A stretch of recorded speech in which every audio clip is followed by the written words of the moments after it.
Okay, students. Now we shall see the legal position of director. Legal position of director. Directors are the persons duly appointed by the company to lead and manage its affairs and their legal position. The director-ஓட சட்டபூர்வமான நிலை என்னங்கிறத இந்த பகுதியில் பார்க்க இருக்கிறோம். At times they have to act as agents, managing partner, trustees, employee and officer. இந்த டைரக்டருங்கிறவங்க இயக்குனராக பணியாற்றக்கூடியவர்கள் சில நேரங்களில் முகவராக பணியாற்றுகிறார்கள். லீகல் பொசிஷனில் டைரக்டர்ஸ் ஆஸ் ஏஜென்ட்ஸ், அதே மாதிரி directors as managing partners, director as trustee, அதே மாதிரி டைரக்டர் ஆஸ் எம்ப்ளாயி, அப்புறம் டைரக்டர் ஆஸ் ஆஃபீஸர், சில நேரங்களில் அதிகாரியாகவும் பணியாற்றுறாங்க. சட்டப்படியாக இயக்குநர்களினுடைய நிலை என்னன்னா, டைரக்டர்ஸ் ஆக்ட் அஸ் ஏஜென்ட்ஸ், கம்பெனியினுடைய ஏஜெண்ட்டாக. கம்பெனி பிரின்சிபால் அப்படின்னோன்னா, ஷேர் ஹோல்டர்ஸ் பிரின்சிபால் அப்படின்னு சொன்னால் இவங்க ஏஜெண்ட்டாக இருக்காங்க. அப்பாயிண்டட் டைரக்டர்ஸ் ஏஜெண்ட்டாக இருக்கிறாங்க. Directors act as agents. A company as an artificial person acts through directors who are elected representatives of the shareholders and who execute the decisions made for the benefit of shareholders. Hence, directors share a relationship of an agent and a principal with the company. பங்குதாரர்களால் தேர்ந்தெடுக்கப்பட்ட இயக்குநர்கள்ங்கிறவங்க கம்பெனியினுடைய முகவராக சில நேரங்களில் செயல்பட வேண்டியிருக்கு. சட்டப்படியாக முகவராக செயல்படுகிறார்கள். இதுக்கு ஒரு எக்ஸாம்பிள் கொடுத்துருக்காங்க பாருங்கள். XYZ is a Chennai based private limited company which has 2 directors. XYZங்கிற அந்த சென்னையில் தலைமையகத்தை கொண்டுள்ள அந்த கம்பெனி ஒரு ப்ரைவேட் லிமிடெட் கம்பெனி. அதில் 2 இயக்குநர்கள் இருக்காங்க, அஜி அண்ட் லோகு. அந்த டைரக்டரோட பேர் அஜி, இன்னொருத்தர் Logu. The company wants to start its business operation in the state of Karnataka and for that they need an office accommodation. கர்நாடகாவில் பெங்களூரில் ஒரு இடம் அவங்களுக்கு தேவை ஆஃபீஸுக்கு. வியாபாரத்தை செய்வதற்காக, வணிகத்தை மேற்கொள்வதற்காக அவங்களுக்கு ஒரு வணிக இடம் தேவை. அதை வாங்கிறதுக்கு, அந்த இடத்த வாங்கிறதுக்காக கர்நாடகாவில் பெங்களூரில் வாங்கிறதுக்காக முற்படுறாங்க. Aji goes to Karnataka and buys a property in Bangalore to house the office. அஜிங்கிற இயக்குனர் கம்பெனிக்காக ஒரு இடத்த வாங்குறாரு, விலை பேசி வாங்குறாரு, பெங்களூரில் வாங்குறாரு. Although the purchase has been made by Aji, the property belongs to the company. Aji ஒப்பந்தங்களை மேற்கொள்கிறப்ப தன்னோட பேரில் செய்தாலும் இந்த கம்பெனிக்காக தான் அவர் வாங்குறாரு, ப்ரைவேட் லிமிடெட் கம்பெனிக்காக தான் அந்த இயக்குனர் வாங்குறாரு. அதனால் although the purchase has been made by Aji, the property belongs to the company. Aji has just acted as agent of the company. அந்த ஒப்பந்தங்களில் ஈடுபடுறப்ப அஜி கம்பெனியினுடைய முகவராக, ஏஜெண்ட்டாக தான் இருந்து அந்த ஒப்பந்தங்களில் கையொப்பமிடுகிறார், வாங்குகிறார். Directors are appointed to lead the company in relation to third parties.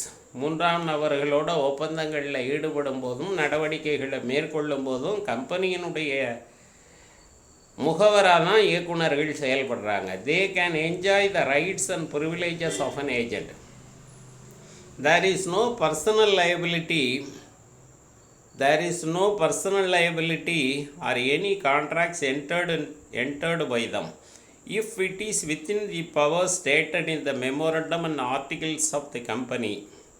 அதாவது இயக்குநர்கள் இந்த மாதிரி ஒப்பந்தங்களில் ஈடுபடும் போது அந்த ஒப்பந்தங்களை மேற்கொள்வதற்கான அதிகாரத்தை கம்பெனிஸ் ஆக்ட் கொடுத்துருக்கணும், அல்லது அந்த கம்பெனியினுடைய memorandum of association, articles of association அந்த அதிகாரத்தை இயக்குனருக்கு வழங்கி இருக்க வேண்டும். அதிகார வரம்பிற்குட்பட்டு அவர்கள் பணியாற்றும் போது முகவராக செயல்படுகிறார்கள். அந்த மெமோரண்டம் ஆஃப் ஆர்டிகிள்ஸில் சொல்லாத ஒன்றை இவங்க செய்தாங்கன்னா அப்போ இவங்களுக்கு தனிப்பட்ட முறையில் பொறுப்பேற்க வேண்டி வரும். If it is not so, they have personal liability, சொந்த பொறுப்பில் அவங்க செய்கிற மாதிரியாக கருதப்படும். If it is also considered that the directors are not full-fledged agent of the company because they are elected person but agents are appointed by appointed persons. என்ன சொல்கிறாங்கன்னா, இவங்க full-fledged ஏஜெண்ட்டாக செயல்பட முடியாது. Directors are appointed persons. Directors are elected persons. But agents are appointed persons. ஏஜெண்ட்டுங்கிறவர் நியமிக்கப்படக்கூடிய நபர். இவங்களை நியமிக்கலை, ஏஜெண்ட்டாக நியமிக்கலை, இவங்களை எலெக்ட் பண்ணியிருக்காங்க, பங்குதாரர்கள் எலெக்ட் பண்ணியிருக்காங்க. So they won't act as a full-fledged agents of the company because they are elected person. But agents are appointed persons. Agent நியமிக்கப்படக்கூடிய நபர், இவங்களை நியமிக்கிறது கிடையாது, இவங்களை ஓட்டு போட்டு தேர்ந்தெடுக்கிறாங்க. டைரக்டர்ஸ் ஆஸ் மேனேஜிங் பார்ட்னர், மேலாண்மை பங்குதாரராக செயல்படுகிறார். The management of the company is vested in the hands of many executives. நிர்வாகத்தில் பல நபர்களோட கையில் நிர்வாக பொறுப்பு ஒப்படைக்கப்படுகிறது. So the directors are virtuals managing partners and the directors elected by shareholders are like partners to the shareholders. பங்குதாரர்களினுடைய கூட்டாளிகளாக இவர்கள் செயல்படுகிறார்கள். However, substantial powers may be entrusted with the director or to an outsider. Such a person has to act under the superintendent's control and the direction of the board of directors. இயக்குனரவையினுடைய வழிகாட்டுதலுக்கும் ஏற்பார்வைக்கும் உட்பட்டு இயக்குனர் பணியாற்ற வேண்டும். Therefore, unlike in a partnership firm, no power can be delegated to a single director as a managing partner. கூட்டாண்மையில் பார்ட்னர்ஷிப்பில் கொடுக்குற மாதிரி ஒரு கூட்டாளிக்கு தனிப்பட்ட முறையில் எந்த அதிகாரத்தையும் கொடுக்குற மாதிரி இவருக்கு இயக்குனருக்கு எந்த ஒரு தனிப்பட்ட முறையில் எந்த ஒரு அதிகாரமும் வழங்கப்படுவது கிடையாது. இயக்குனரவையினுடைய தீர்மானத்தை செயல்படுத்துவதற்காக தான் இவர் பணியாற்ற வேண்டும். Therefore, unlike in partnership firm, no power can be delegated to a single director as a managing partner. இதுக்கு ஒரு எக்ஸாம்பிள் கொடுத்துருக்காங்க பாருங்கள். Example 2. The same company, due to negligence of its director, fails to pay the sales tax to the government.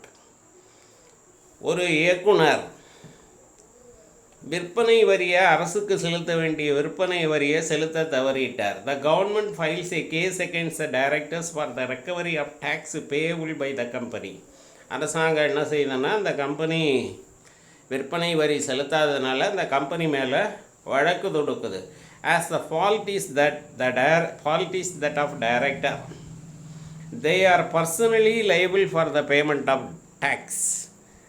அதாவது இது இயக்குனர்களினுடைய தவறின் காரணமாக பணம் கட்டாமல் இருக்கிறாங்க. விற்பனை வரியை அரசுக்கு செலுத்த வேண்டிய வரியை செலுத்த தவறி விட்டதுனால இதற்கு இவர்கள் இந்த இயக்குனர் பொறுப்பேற்க வேண்டும், இயக்குனர்கள் பொறுப்பேற்க வேண்டும். Directors act as trustees.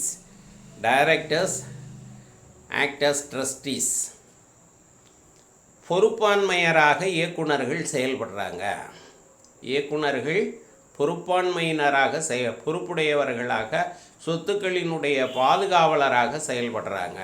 Directors act as trustees. Directors are trustees of the company's money and property. கம்பெனியினுடைய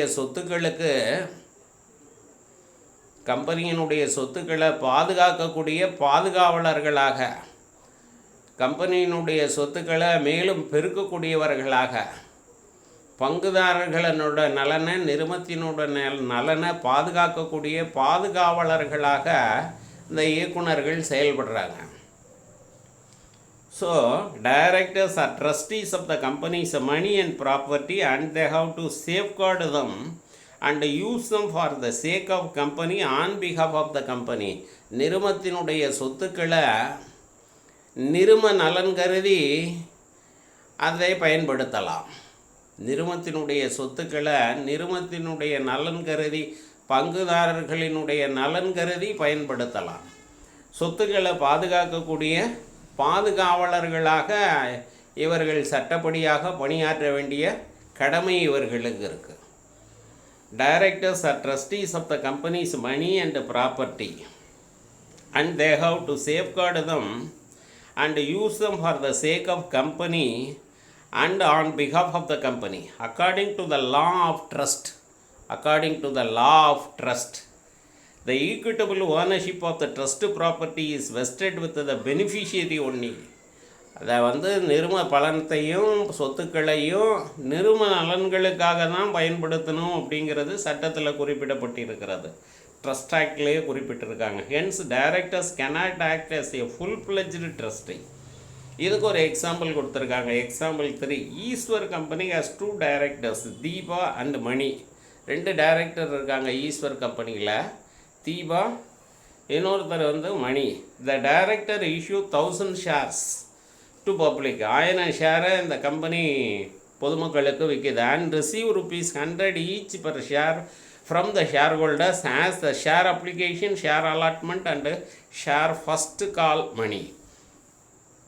இவங்க பங்கு விண்ணப்ப பணம், ஒதுக்கீட்டு பணம், அழைப்புகள்ங்கிற பேரில் அந்த ₹100 பணத்தையும் வசூலிக்கிறாங்க பங்குதாரர்கள் விண்ணப்பதாரர்கள்ட்டேருந்து.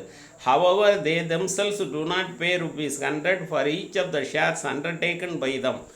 அதில் என்ன அப்படின்னு சொன்னால், அந்த 1000 ஷேரில் சில ஷேரை இந்த டைரக்டர்ஸ் வாங்கியிருக்காங்க.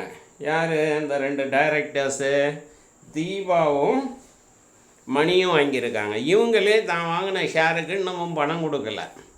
இவங்களே நான் வாங்கின ஷேருக்கு அப்ளிகேஷன் ஃபீ மட்டும்தான் கொடுத்துருக்காங்க. இன்னும் மற்ற பணத்தை இன்னும் செலுத்தலை. The amount to breach of trust and hence this amounts to breach of trust. இது நம்பிக்கையின்மையை ஏற்படுத்துகிறது. This amounts to breach of trust and hence they are required to pay ₹100 each for the shares held by them. அதனால் இவங்க உடனே தான் வாங்கின ஷேருக்கு, ஒரு ஷேருக்கு ₹100 வீதம் அந்த இயக்குநர்கள் உடனடியாக பணத்தை கம்பெனிக்கு செலுத்த வேண்டும். தென் அடுத்த லீகல் ஸ்டேட்டஸ் என்னென்னா, டைரக்டர்ஸ் ஆர் எம்ப்ளாயீஸ். டைரக்டர்ஸ் எம்ப்ளாயியாக கூட இருக்கலாம். சில நேரங்களில் டைரக்டர்ஸ் எம்ப்ளாயியாக கம்பெனியிலேயே பணி செய்யக்கூடிய பணியாளராக இருக்கலாம். ஹோல் டைம் டைரக்டராக இருக்கலாம். Directors are professionals who manage the company for the benefit of themselves and for the benefit of the shareholders. Company நலனுக்காகவும் பங்குதாரர் நலனுக்காகவும் கம்பெனியை வழிநடத்தி செல்ல வேண்டிய பணி இயக்குநர்களோட பணி. However, if a director accepts employment in the same company under a separate contract of service, then in addition to directorship he is also treated as an employee or a servant of the company. ஒரு இயக்குனர் அந்த கம்பெனியோட செய்து கொள்ளக்கூடிய ஒப்பந்தத்தின் அடிப்படையில் அந்த கம்பெனியில் பணியாற்றுவதற்கு சம்மதம் தெரிவித்து அந்த கம்பெனியினுடைய முழு நேர இயக்குனராகவோ மேலாண்மை இயக்குனராகவோ தெரிவு செய்யப்பட்டு பணியமர்த்தப்பட்டால் அவர் எம்ப்ளாயியாகவும் இருக்கார், டைரக்டராகவும் இருக்கிறார். However, if a director accepts employment in the company, in the same company under a separate contract of service, then in addition to the directorship he is also treated as an employee or servant of the company. In other words, when the director is appointed as a whole-time employee of the company, then that particular director shall be considered as employee director or whole-time director. அப்படி அந்த கம்பெனியில் அவர் பணியாளராக தேர்ந்தெடுக்கப்பட்டு பணியும் கொடுக்கப்பட்டதுன்னா அவர் employee டைரக்டர்னு சொல்லுவோம், அல்லது whole time director முழு நேர இயக்குனர்னு சொல்லுவோம். இதுக்கு ஒரு எக்ஸாம்பிள் கொடுத்துருக்காங்க. Example 4. Gunalan is a director of a company who has also taken an extra charge to act as a manager of the company. குணாலன்கிறவர் ஒரு டைரக்டராக இருக்கார் ஒரு கம்பெனியில். அந்த கம்பெனியினுடைய போர்ட் ஆஃப் டைரக்டர்ஸ் இவருக்கு அப்பாயின்மெண்ட் கொடுக்குறாங்க, மேனேஜராக ஆக்ட் பண்ணுங்கன்னு. 5 வருஷத்துக்கு ஒரு கான்ட்ராக்ட் போட்டு மேனேஜராக அப்பாயின்மெண்ட்டு கொடுக்குறாங்க. But as per the contract of service as a manager he is entitled to receive remuneration. மேனேஜருக்குள்ள சேலரியை அவர் பெற்றுக்கொள்ளலாம். Hence he is a director who also happens to be an employee of the director. Employee of the company. அப்போ இவர் வந்து employee டைரக்டராக அந்த கம்பெனியில் இருக்கிறாரு. Then director as officers. Directors are officers. சில நேரங்களில் பார்த்திங்கன்னா இயக்குனர்கள்ங்கிறவங்க கம்பெனியினுடைய அதிகாரியாக செயல்படுறாங்க. Officer includes any director, manager R key managerial person KMP or any other person in accordance with the directions or instructions of the board of directors or anyone or more of the directors who is or accustomed to act. அதாவது அந்த கம்பெனியினுடைய முக்கிய நிர்வாக பொறுப்பில் இருக்கக்கூடிய key managerial பர்சனாக இருக்கக்கூடியவங்க அதிகாரியான இருந்து செயல்படுறாங்க, கடமையாற்றுகிறார்கள். அது வந்து ஹோல் டைம் டைரக்டராக இருக்கலாம், எக்ஸிக்யூட்டிவ் டைரக்டராக இருக்கலாம், சீஃப் ஃபினான்ஷியல் ஆஃபீஸராக இருக்கலாம், மேனேஜிங் டைரக்டராக இருக்கலாம், மேனேஜராக இருக்கலாம், ஹோல் டைம் டைரக்டராக இருக்கலாம். Therefore, the director is treated as officer of a company. Sometimes they may also liable for punishment in the form of penalties under the Companies Act when the provisions of the act are not strictly complied with. சில நேரங்களில் அவங்களும் அபராதத்திற்குரியவர்களாக கருதப்படுவார்கள். அவங்களும் punish பண்ணப்படலாம். சட்டத்தை மீறி செயல்பட்டாங்கன்னா அவங்க செயல்பாடுகளுக்கு அவர்கள் பொறுப்பேற்க வேண்டும், அவர்கள் தண்டிக்கப்படுவார்கள். Thank you students.